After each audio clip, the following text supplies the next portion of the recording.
Dans ce tutoriel, nous allons configurer la guest app d'un logement. Nous commencerons par les réglages du workspace, puis nous personnaliserons les sections, les accès, le check-in, les recommandations, les services et le contrat de location. Nous verrons ensuite comment vérifier si un voyageur a ouvert sa guest app, consulter le détail de son parcours et analyser les performances globales. Avant de commencer, assurez-vous d'avoir suffisamment renseigné la base de connaissances du logement. Plus elle contient d'informations fiables, plus l'IA pourra pré-remplir efficacement votre guest app. Depuis le menu Configuration, ouvrez la partie consacrée à la. Commencez par créer le thème que vous souhaitez utiliser. Vous pouvez cliquer ici sur. Oups là, pardon. Cliquez sur Nouveau thème, ça va vous ouvrir du coup une fiche ici, comme ça. Et donc du coup, vous pouvez personnaliser l'image ou la couleur de fond. Donc voilà, soit vous choisissez une couleur, soit vous choisissez une image. Votre logo, vous pouvez rajouter votre logo. Les couleurs principales, les boutons, les titres et les différents éléments de l'interface. Pour l'arrière-plan, vous pouvez importer une image depuis votre ordinateur ou en choisir une dans la bibliothèque d'images libre de droit proposée par Mr. Sherlock. L'objectif est de créer une identité cohérente avec votre marque, que vous pourrez ensuite appliquer à plusieurs logements. Configurez les langues de votre guide voyageur.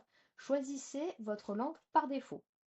Bon, on a des utilisateurs principalement français, donc je suppose que la langue par défaut sera en français et pour que vous puissiez paramétrer correctement votre guest app. Puis vous pouvez activer les langues que vous souhaitez proposer aux voyageurs. Voici les langues que nous proposons nous avec Mr. Sherlock. Le contenu sera automatiquement traduit par l'intelligence artificielle. Vous n'avez donc pas besoin de traduire manuellement chaque section. Enregistrez votre thème et c'est OK. Avant de configurer le logement, connectez les outils nécessaires. On va commencer par les serrures connectées. Il faut bien connecter votre fournisseur de serrures parmi les intégrations compatibles, comme TTLock, Igluon, Nuki. Cette première connexion, il faut cliquer sur Intégration, serrure connectée. Là, vous pouvez du coup connecter vos serrures connectées. Donc, comme je disais, Nuki, Igluon, Knest ou TTLock. Cette première connexion permet à Mr. Sherlock de récupérer les serrures disponibles sur votre compte. Vous pouvez aussi paramétrer dans la catégorie paiement votre compte Stripe ou Sweekly, pour l'instant bientôt disponible. Ce compte pourra être utile pour les dépôts de caution, du coup, mais les services additionnels et aussi les paiements réalisés depuis la guest app. Si vous proposez les mêmes services sur plusieurs logements, créez-les dans le catalogue du Workspace. Quand je parle de services, je parle de vente additionnelle, d'upsell. Vous pourrez ensuite les associer au logement concerné. Ouvrez maintenant le logement concerné, puis rendez-vous dans l'onglet Guest App, ici. Activez l'option Guest App active. Donc là, normalement, par défaut, ça va être en Guest App désactivé. Vous cliquez ici pour activer la Guest App. On est OK. Un lien propre au logement devient alors disponible. Ne cliquez pas encore sur Générer pour les séjours à venir. Nous le ferons après avoir terminé l'ensemble de la configuration. Choisissez l'image de couverture qui apparaît ici. Voyez ici, à chaque fois, vous avez la prévisualisation de tout le paramétrage que vous faites. À chaque fois que vous changez quelque chose, vous le voyez en direct au format ordinateur ou au format mobile. Image de couverture, du coup, voilà, vous pouvez la modifier. Il faut bien comprendre que Mr. Sherlock prend automatiquement la première photo de votre annonce Airbnb. Donc à vous de voir si vous voulez garder cette photo-là ou bien modifier. Vous pouvez également utiliser une autre photographie du logement en cliquant ici. Une image présente depuis votre ordinateur, donc dans mon appareil, en cliquant ici, ou bien une image dans notre banque d'images. Voilà, du coup, vous avez des images libres de droit. À vous de voir ce qui vous convient le mieux.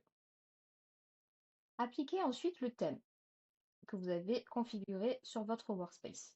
Ou bien, si vous souhaitez faire des thèmes différents pour chaque logement, vous pouvez du coup paramétrer ce qu'on a vu précédemment, logement par logement.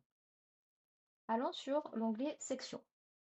L'onglet Section correspond à la structure principale de votre guide. Vous pouvez notamment y retrouver l'introduction, que vous trouvez ici sur le guide. Les informations essentielles, donc qui sont ici. Les procédures d'arrivée et de départ, le stationnement, ici. Tout ce qui est en relation avec votre logement. Vous allez retrouver vos recommandations, tout ce qui est gestion des déchets, tout ce qui est vente additionnelle. Activez uniquement les sections utiles et organisez-les dans l'ordre que vous souhaitez. Donc vous pouvez modifier l'ordre des sections simplement en les faisant glisser comme ceci. La seule chose que vous ne pouvez pas modifier, c'est la partie introduction et la partie information essentielle. Sinon, tout le reste, vous pouvez carrément bouger. Vous pouvez créer des groupes et des sous-groupes. Voilà, comme ça, ici, par exemple, hop, genre accès directement au guide du logement, à la consigne à bagages, etc. Vous pouvez vraiment personnaliser votre guide comme vous le souhaitez. Cliquez sur Générer avec l'IA. L'IA utilise les informations présentes dans la base de connaissances pour pré-remplir automatiquement les sections qu'elle peut compléter. Elle peut notamment générer l'introduction, le stationnement, les procédures et certaines informations pratiques. Relisez toujours les contenus avant de les publier. Ajoutez du texte, des images et des vidéos. Vous pouvez, dans une section, ajouter autant de blocs texte et images et vidéos que vous le souhaitez. Tout simplement en appuyant sur texte, vous écrivez, blablabla. Si vous voulez mettre une vidéo après une image après le texte, refaire un texte et remettre une vidéo après vous pouvez faire exactement ce que vous le souhaitez. Lorsque plusieurs logements partagent les mêmes contenus, je vous conseille de cliquer sur Importer, ici. Choisissez le logement source. Hop. Puis sélectionnez les sections que vous souhaitez récupérer. Et appuyez sur Importer. Vous pourrez par la suite adapter les éventuels détails propres au nouveau bien. Renseignez le nom du réseau Wi-Fi et son mot de passe. Le voyageur va voir ces informations en haut de la Gestapo, ici, avec un petit bouton copier-coller. Choisissez ensuite si l'arrivée est physique ou autonome. Pour une arrivée autonome, définissez le moment auquel les codes doivent devenir visibles. Vous pouvez, selon les options proposées, utiliser une heure fixe, l'heure effective d'arrivée ou le réglage correspondant à votre organisation. Juste en dessous, vous pouvez ajouter un point d'accès. Cliquez sur Ajouter un point d'accès. Donnez-lui un nom clair, par exemple boîte à clé du portail.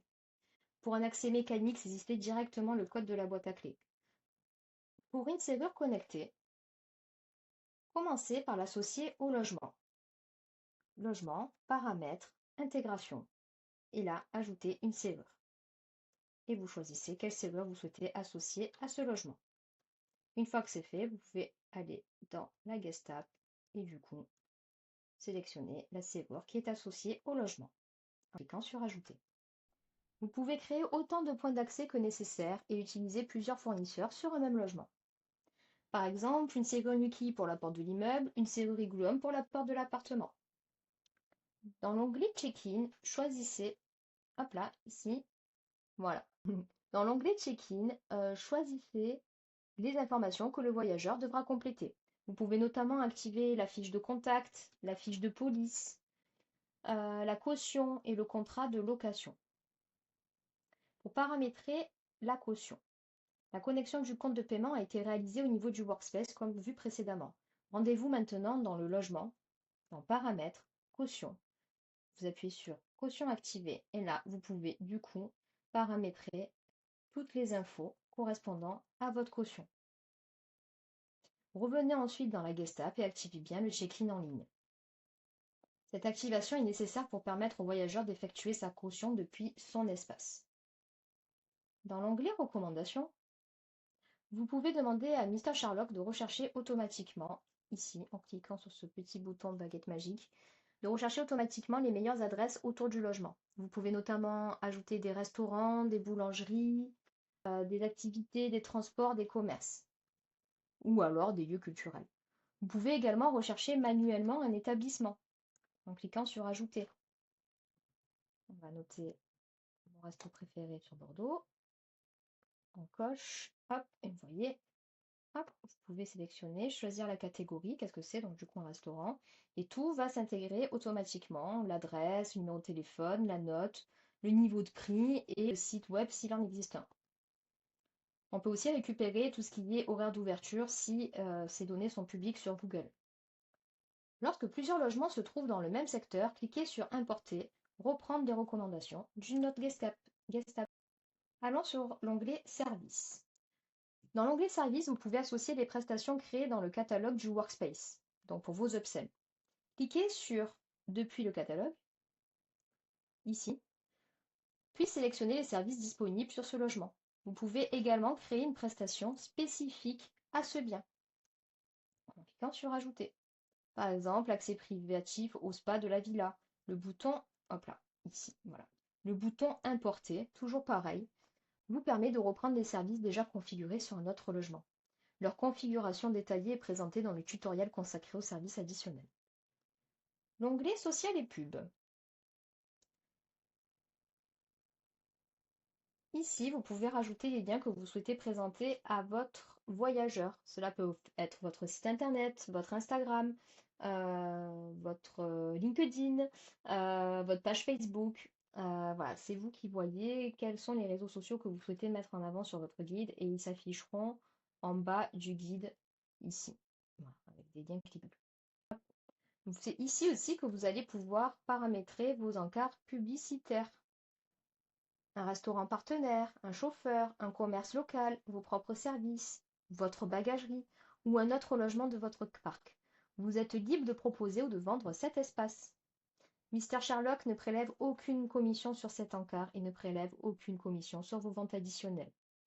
Le bouton Importer permet de réutiliser ici les réseaux sociaux et les publicités d'une autre guest app. Dernier onglet, le contrat de location. À l'écran, vous pouvez voir que vous pouvez personnaliser le contrat de location pour ce logement.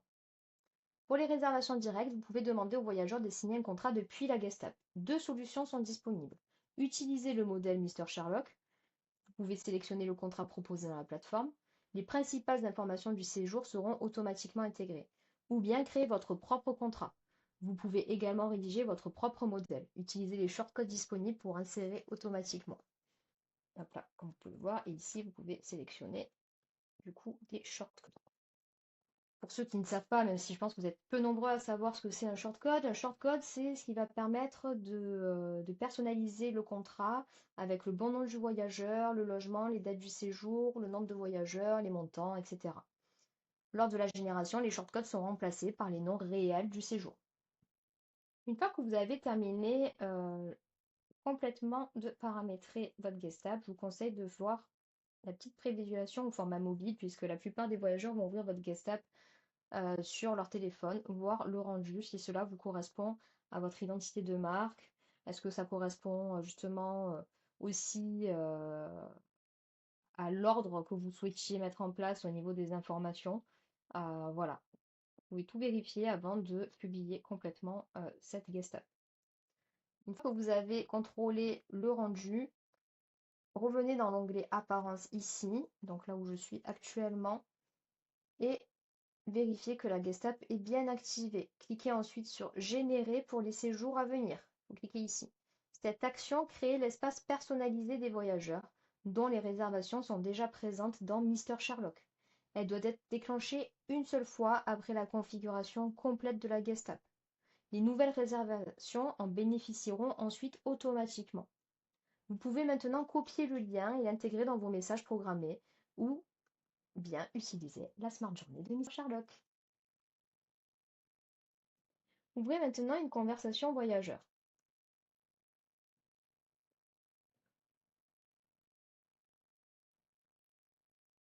Dans le panneau détail de la réservation, un indicateur vous permet de savoir si la guest app a été ouverte. Ici. Vous pouvez par exemple voir apparaître le statut, donc comme ici, guest app ouverte, ou si cet indicateur n'apparaît pas, signifie que le voyageur ne l'a pas encore consulté. Vous retrouverez également dans ce panneau le lien vers sa guest app, ici. Tac. Hop là.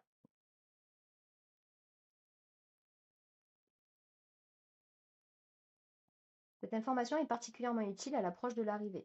Par exemple, si le voyageur arrive le lendemain et que sa guest app n'a toujours pas été ouverte, vous pouvez lui envoyer le lien pour vous assurer qu'il dispose de toutes les informations nécessaires. Toujours dans le panneau situé à droite, cliquez sur la réservation complète. Vous accédez alors à la fiche détaillée de la réservation. Descendez jusqu'à la partie Parcours. Vous y trouverez, dans l'ordre chronologique, les ouvertures de la guest app, les clics réalisés, les sections consultées et les horaires correspondants. Par exemple, vous pouvez voir que le voyageur a cliqué plusieurs fois sur le parking, plusieurs fois sur la procédure d'arrivée, encore sur le parking et encore une fois sur la procédure d'arrivée. Cela permet de comprendre concrètement comment il prépare et vit son séjour. Vous pouvez également retrouver ces informations sans passer par la messagerie. Ouvrez directement l'onglet Réservation que vous allez trouver ici. Allez dans Calendrier ou directement dans Réservation et vous pouvez choisir du coup ici la réservation de votre choix. Ouvrez les mêmes informations. Pour analyser les performances globales, ouvrez la partie Analytique, puis sélectionnez l'onglet Guest App. Choisissez d'abord le logement que vous souhaitez étudier. Sélectionnez ensuite la période. Est-ce que c'est sur les 7 derniers jours, les 30 derniers jours, les 90 derniers jours, le mois en cours ou une période personnalisée? Dans l'onglet Engagement, vous pouvez notamment consulter le nombre d'ouvertures, le taux d'ouverture, les sections les plus consultées, les services les plus commandés, les recommandations les plus populaires et le top publicité. Et les dernières réservations qui ont eu lieu du coup pour ce logement-là. L'onglet Services permet d'analyser la consultation de vos services additionnels. Par exemple, si un service est très peu consulté, vous pouvez revoir son emplacement, son titre ou sa photographie. S'il est consulté mais rarement commandé, son prix ou sa présentation freine peut-être le voyageur. L'onglet Sections. L'onglet Sections vous aide à identifier les contenus les plus utiles. Si la procédure d'arrivée est consultée très régulièrement, vous savez qu'elle joue un rôle essentiel. Si elle est ouverte plusieurs fois par les mêmes voyageurs, cela peut aussi indiquer qu'elle manque de clarté. Publicité. Les onglets Publicité et recommandations vous permettent de voir quel partenaire ou établissement attire réellement l'attention des voyageurs. Ces données peuvent notamment servir à valoriser un partenariat ou à mesurer l'intérêt d'un encart publicitaire. Ici, vous avez l'onglet Recommandations et l'onglet Vidéo. L'onglet Vidéo permet d'identifier les tutoriels les plus regardés. Une vidéo très consultée peut être particulièrement utile, mais elle peut aussi révéler qu'un équipement pose régulièrement problème aux voyageurs. Nous approfondirons l'interprétation de l'ensemble de ces indicateurs dans une prochaine vidéo dédiée aux analytiques. Votre guest app est maintenant configuré et mesurable. Vous savez créer son contenu, configurer les accès et le check-in, ajouter les recommandations, les services, les publicités et le contrat de location. Vous savez également vérifier si un voyageur a ouvert son espace, consulter le détail de son parcours depuis la messagerie ou les réservations et analyser les performances globales dans les analytiques. Dans la prochaine vidéo, nous allons découvrir la Smart Journée et voir comment personnaliser automatiquement les communications avant, pendant et après le séjour.